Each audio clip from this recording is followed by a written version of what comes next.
Hazel was admitted to the ward via the medical assessment unit. She'd collapsed at home. They thought she'd had a stroke, and so she was put on, admitted to the ward, and subsequently was there for about 2.5, 3 weeks, which wasn't the stroke ward. I went in twice a day, visiting hours specifically. It was all right. I wasn't overly happy with the care because we kept being told that she wasn't on the correct ward because she'd had a stroke, and she wasn't on the right ward and you'd be being moved. But she never was moved, and you feel that you don't belong, but most of the time I think the care was adequate. It was a Sunday visiting, and I came in at the visiting time, and Hazel was asleep on the bed, and the lady in the next bed said she's had a fall this morning. So I said, oh, yeah. She said it was a bad fall. She said she went smack on her back and bumped her head.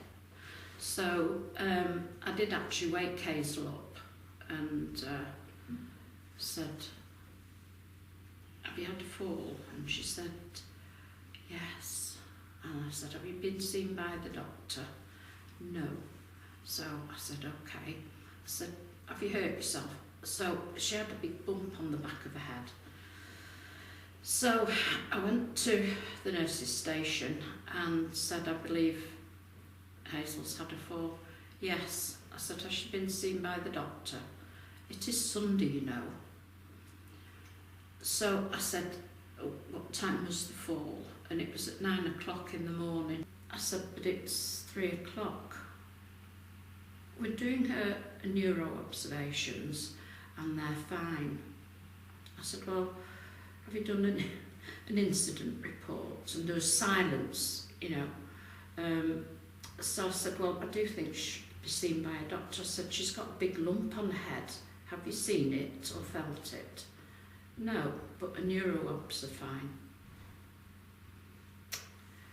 So that was that. And after visiting, I came back in the evening and she still hadn't been seen by a doctor. And this is at 7 o'clock. And I think she was eventually seen by a doctor at about 9 o'clock that evening, and she had an x-ray the day after.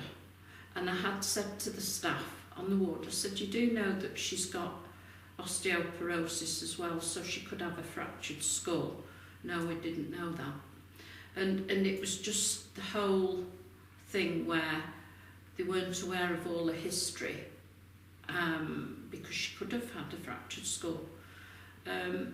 She was supposed to be in with a stroke, which later disproved she hadn't had a stroke, but the whole thing seemed to have been,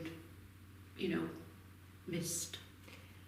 And so it was an ongoing battle. I had to ask for the results of the scan, and it just makes you feel a nuisance, because sometimes people look at you and think she's here again, but you need to know, obviously, but it's hard work continually going and badgering people, because they're busy. However, you also want to know what's going on. I think I could have been informed before I actually came up to the ward. I do think there is a need for better communication between loved ones and the staff on the ward. And if they just give you a phone call and say, she's had a fall, but don't worry, she's all right. so that you know that when you come up it's not as much as a shock. So I think you can find a happy medium somewhere, I think, really. I think the best explanation of it is telling the truth and accepting responsibility. My relative was admitted with a fractured neck of femur. She has dementia, so that's an added problem for the hospital. I was phoned one evening about 9 o'clock by the ward sister to say that my relative had had a fall and explained exactly what had happened. Told me that this had happened at 7:30, but they hadn't phoned me until 9 o'clock because they had to organise getting a doctor. She then had an x-ray, and so this had taken time, and obviously that took priority over the phone call because they didn't think she was in any critical danger at the time.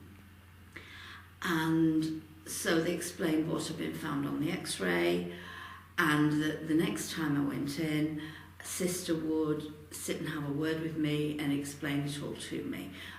They were very sorry for what had happened, but when they explained exactly how it had happened, it was one of those things, it wasn't their fault. As I went onto the ward, because I had told them which day I was going to come in, the sister said, would we like to go into a private room, which we did. We went into the day room because there was no one else there. And she went through again exactly what had happened, exactly what had shown up on the x-ray, and what they had done to try and stop this happening again. Apologised that it had happened, but as she had explained it to me, it was one of those things, and I quite understood how it had happened. She asked me if I wanted a letter coming out, explaining it all, and I said, well, I didn't see there was any point in sending me a letter because I was quite happy with the actions that had been taken. I didn't want to take it any further, so I was quite happy with that. This went very, very smoothly. It was very, very good. The staff did exactly what they should have done, but having had a relative in and out of here over a 5-year period who was very poorly, and things had happened where I had actually had to put formal complaints in because the duty of candour wasn't in, I can see a vast difference. And with the duty of candour, it's very open and it makes you part of the process, as opposed to having to go home and write a letter to the chief executive, wait for a reply, then write another letter. You know exactly where you are. And I know previously, if I had been given the information when I should have been given the information, there wouldn't have been the problems of writing in and the distress that that can cause to both the patient, the relative, and to staff. I don't think that the process could have been improved upon, because I think they gave the information at the right time.